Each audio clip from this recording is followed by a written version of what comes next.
Bonjour à tous bien-aimés et bienvenue sur Vie TV. Aujourd'hui, on va parler de la haute importance d'avoir des repères. Mon frère, ma soeur, si tu n'as pas de repères dans ta vie, tu vas te retrouver flottant à tout vent de doctrine. Tu vas te retrouver un peu comme du coton dans le vent ou bien un bout de papier dans le vent. Vous savez, quand il y a un bout de papier dans la nature et que le vent souffle, le papier suit simplement la direction du vent. Tu vas tellement être emporté ça et là que tu vas finir par te perdre. Il y a de cela quelques jours, je suis partie faire mes courses quelque part et au moment de me garer ce jour-là, j'avais eu beaucoup de mal. J'avais essayé 2 ou 3 fois sans succès. Et à un moment donné, quand j'ai regardé à l'extérieur de la voiture pour vérifier ce qui n'allait pas, je me rends compte que le véhicule devant moi est très mal garé. Le monsieur s'était tellement mal garé. L'arrière de sa voiture était sur le trottoir et l'avant était sur la chaussée. Et le véhicule derrière moi, c'était pareil, il était garé de travers. Et j'étais vraiment, j'étais très amusée. Je me suis mise à rigoler toute seule en fait. Parce que le problème qui s'est posé, c'est que j'avais pris pour repère ces deux véhicules, le véhicule devant moi et le véhicule derrière moi. Et c'est pour ça que j'avais eu autant de mal à me garer. Et vous savez, ce jour-là, je n'ai pas arrêté de rigoler à l'intérieur de moi. Je me sentais un peu ridicule. Et quand je finis de faire mes courses, je reviens. Je crois que c'est le Saint-Esprit qui a commencé à m'enseigner. Et il me dit, tu vois Josiane, là, tu as eu beaucoup de mal à te garer, tu as galéré parce que tu avais pris le mauvais repère. Parce que en ce qui concerne la conduite et tout le reste, le repère par excellence, c'est le code de la route pour savoir comment est-ce que tu dois conduire, comment est-ce que tu dois te stationner. Ton repère, ce n'est pas les autres véhicules, ce n'est pas les pratiques des autres. C'est le code de la route pour se stationner. Ce que tu dois avoir pour repère, c'est le traçage au sol. Voilà, tu dois respecter le traçage au sol, ce que je n'avais pas fait. Et c'est comme ça que le Seigneur m'enseigne que de la même façon, dans cette vie, à chaque fois que tu ne vas pas respecter les codes, à chaque fois que tu ne vas pas prendre le bon repère, tu vas te retrouver dans des problèmes. Parce que toute chose ici-bas obéit à des codes. Toute chose ici-bas obéit à des repères. Vous voyez, pour tous les plans de la vie, il existe des codes à respecter. Et c'est important de savoir ces codes. C'est important également d'avoir ses propres repères. C'est important d'avoir des valeurs. Vous voyez, je vais vous partager encore une autre anecdote, qui est celle d'un jour où Facebook m'a proposé une vidéo d'une personne que je ne connais pas, qui vraisemblablement est artiste. C'est une personne qui est suivie par des millions de personnes sur sa page. Et ce jour-là, elle parlait d'un sujet vraiment qui m'a intéressée. Elle parlait de quelque chose vraiment de très important. Et elle avait l'air complètement équilibrée dans son discours. Et j'étais totalement d'accord avec elle. J'ai vraiment apprécié la vidéo et j'ai même failli la partager. Mais comme je suis prudente, je me suis dit je vais voir un peu sur sa page pour voir ce qu'elle partage parce que je ne la connais pas. En passant, il ne faut jamais commettre l'erreur de partager une vidéo juste sur la base d'un sujet qui est traité. Il faut toujours savoir qui est la personne parce que quand tu partages la vidéo de quelqu'un, tu es en train d'inviter tes amis, ceux qui sont connectés avec toi, à suivre la personne.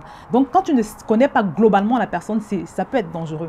La preuve, c'est que quand je vais sur la page de la jeune femme, je réalise donc que c'est une artiste et que sur toutes ses autres publications, elle est habillée de façon extrêmement dénudée. Et elle esquissait des pas de danse, mais vraiment d'une vulgarité rare. Vous voyez, elle avait des pas de danse érotiques. À un moment donné, on la voit se retourner. Elle se retourne, elle montre son derrière, elle se remue d'une façon... Je préfère vous passer les détails. Mais le pire, mes amis, le pire, c'est que je me suis rendu compte qu'en tant qu'influenceuse, vraiment, elle avait un mauvais impact, il faut le dire, sur les jeunes personnes qui la suivent. Parce qu'elle avait visiblement lancé un concours qui consistait à esquisser des pas de danse sur son, je crois que c'était soit son dernier album ou bien son dernier clip, quelque chose comme ça. Mais en tout cas, sur son fil d'actualité, j'ai vu des vidéos que les jeunes filles qui avaient l'intention de participer à son concours, des vidéos donc qu'elles avaient faites en esquissant des danses sur sa musique. Et ce qu'il y avait de particulier, c'est que j'ai regardé quelques-unes de ces vidéos qui lui ont été envoyées et qu'elle a partagées sur sa page. Ces jeunes filles esquissaient les mêmes pas de danse érotiques. Elles avaient la même attitude vulgaire, le même habillement très dénudé. Et sur quasiment toutes ces vidéos, quand elles avaient fini d'esquisser leur pas de danse vulgaire, elles se retournaient, elles faisaient une sorte de gros plan sur leur derrière et puis elles continuaient de se tortiller d'une façon vraiment... voilà. Et j'étais tellement choquée. Parce que c'était des filles tellement jeunes, c'était des adolescentes pour la plupart. À un moment donné, je me suis même demandé, mais est-ce que ces enfants n'ont pas de parents? Mais comment ça se fait? En passant en parenthèse, parents, si tu es parent et que tu me regardes, jette de temps en temps un coup d'œil sur ce que tes enfants font sur les réseaux sociaux. Jette un coup d'œil sur ce qu'ils regardent aussi. Et aussi, parle à tes enfants. Donne-leur justement des repères. Ce que je dis est important. Parce que je ne peux pas comprendre qu'à cet âge-là, qu'on soit déjà en train de se perdre comme ça. Moi, à cet âge, si je m'étais risquée à faire ce genre de choses, à mon époque, Facebook n'existait pas encore quand j'étais adolescente. Mais j'imagine mon père à l'époque, si Facebook avait existé, et qu'il m'avait surprise dans une posture comme celle-là, en train d'esquisser ce genre de pas dedans, je vous assure que je pense qu'il m'aurait tué. Parce que mon père était très strict. On avait des règles à suivre. Ce que je veux dire aujourd'hui, c'est que cette femme est une influenceuse. Elle a son système de pensée qui est tordu. Et elle influence les personnes avec. Elle transfère ce système de pensée aux personnes. Comme quoi vraiment, on peut être influenceur ou influenceuse, suivi par des millions de personnes et même des milliards de personnes, mais influencé dans le mauvais sens. Être influenceur n'est pas forcément quelque chose de bien. Tu es un bon influenceur quand tu transmets de bonnes valeurs aux gens, quand tu transmets aux gens des choses qui peuvent les faire avancer. Et j'en profite aussi pour dire aux jeunes filles, aux filles plus jeunes ou moins jeunes, qui pensent que c'est le fait de poster des photos d'elles ou des vidéos d'elles dans un habillement dénudé, en train de faire des choses très vulgaires. Elles pensent qu'en faisant cela, elles vont pouvoir trouver un homme, un copain, elles vont pouvoir se retrouver en couple. Je crois que parfois c'est parce qu'elles veulent séduire, elles veulent plaire, elles veulent avoir quelqu'un dans leur vie. Je voudrais te dire, ma bien-aimée, si tu as l'habitude de faire ce genre de choses, c'est sûr que tu vas attirer, c'est sûr et certain que tu vas attirer. Mais je te promets, et crois-moi si je te le dis, tu vas attirer des fous. Tu vas attirer des malades sexuels, tu vas attirer des pervers, tu vas attirer des criminels sexuels, tu vas attirer la pire espèce d'homme qui soit. Je te le promets, parce que la nature est ainsi faite. On attire à soi ce qu'on est. Quand tu es vulgaire, tu te montres sous comment je vais dire, sous un jour vulgaire, tu vas attirer des hommes vulgaires, tu vas attirer des mauvaises personnes, je te le promets. Peut-être que je ferai un sujet là-dessus, en particulier un jour. Je referme la parenthèse. Mon point aujourd'hui, c'est de dire à quelqu'un de faire l'effort, d'avoir ses repères, ses propres repères, de ne pas être simplement un suiveur, tu vois. Ne sois pas simplement un suiveur, mais aie des valeurs et aie de bonnes valeurs. Si tu es chrétien, tu regardes cette vidéo, tu as la parole de Dieu comme repère. Tu as Dieu lui-même, le Saint-Esprit qui est à l'intérieur de toi. Prends l'habitude d'invoquer le Saint-Esprit, de lui demander de te conduire pour toutes tes décisions, pour tous tes choix. Sache ce que Dieu dit dans la parole. Dieu, c'est le Créateur. Il a la sagesse.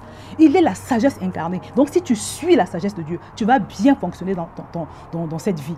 Parce que vous voyez, j'ai eu du mal à me garer. Pourquoi? Parce que je n'avais pas le bon repère. Donc, chaque fois que tu n'auras pas les bons repères, ça ne va pas fonctionner. Quel est ce domaine de ta vie qui ne fonctionne pas bien? Sache que tu n'as pas les bons repères par rapport à cette chose-là. Donc vraiment, fais l'effort de les cultiver. Ne sois pas un suiveur. La Bible dit, elle nous dit que large est le chemin qui mène à la perdition. Et il y a beaucoup de personnes qui y entrent. Et étroit et resserré est le chemin qui mène à la vie. Et il y en a peu qui le trouvent. Tu vois? Donc, ce n'est pas parce que tu as la majorité des personnes qui font une certaine chose que forcément, ils sont dans le bon. La Bible nous dit que le monde entier est sous le contrôle de Satan. Donc, la plupart des personnes que tu vois, surtout les célébrités là, elles ne sont pas remplies du Saint-Esprit. Et quand tu n'es pas rempli du Saint-Esprit, la nature ayant horreur du vide, tu es forcément rempli par autre chose. Tu es rempli par le diable ou bien tu es rempli par la chair. Tu vois? Donc, si tu veux suivre les gens, parce qu'ils brillent, parce qu'ils ont des paillettes, parce qu'ils sont célèbres, parce qu'ils sont beaux, tu vas te perdre. Tu vas te perdre. J'insiste sur ce fait. Aie des repères, aie tes propres repères, aie tes propres valeurs. Tous tes amis trompent leur femme parce que peut-être tu es dans un pays, une culture où quand tu ne trompes pas ta femme, on te considère comme quelqu'un de déréglé, comme quelqu'un de faible. Aie tes valeurs. Aie tes valeurs. Parce qu'à chaque fois que tu vas avoir le mauvais repère, tu vas te retrouver dans les ennuis. Tu vas tromper ta femme. Tu vas te retrouver avec des maladies sexuellement transmissibles. Tu vas te retrouver avec des problèmes. Tu ne seras pas en paix dans ta vie. Si tu es dans un environnement où les gens ont l'habitude d'avoir des mauvaises conversations, des conversations très sales, tu n'es pas obligé de te mêler à tout cela. Si autour de toi, il n'y a que des gens qui pratiquent la fraude. Tu n'es pas obligé, mon frère. Tu n'es pas obligé, ma soeur. Aie tes propres valeurs, aie des bonnes valeurs. C'est tellement important dans ce monde où nous vivons. Vous voyez? Revenons toujours à cet exemple-là. Je me suis repérée sur les gens autour de moi. Et comme par hasard, ce jour-là, le véhicule devant moi et le véhicule à l'arrière de moi étaient mal garés. Et vous voyez ce que ça a donné. Et c'est ce qui va se passer à chaque fois que tu vas te repérer sur les personnes autour de toi. Voilà. Avant même de vouloir avoir quelqu'un pour repère, demande-toi quel est l'esprit qui le conduit. Regarde un peu les fruits de sa vie. Faites attention, mes bien-aimés. Faites attention. Ayez des repères en sachant que le meilleur repère qui soit, c'est la parole de Dieu. La parole de celui qui a tout créé, du créateur du ciel et de la terre. Et si tu as le Saint-Esprit, tu es encore plus béni parce qu'il est en toi en fait. Dieu est en toi, il peut te conduire, il peut te guider. C'est ton GPS. Tu es béni.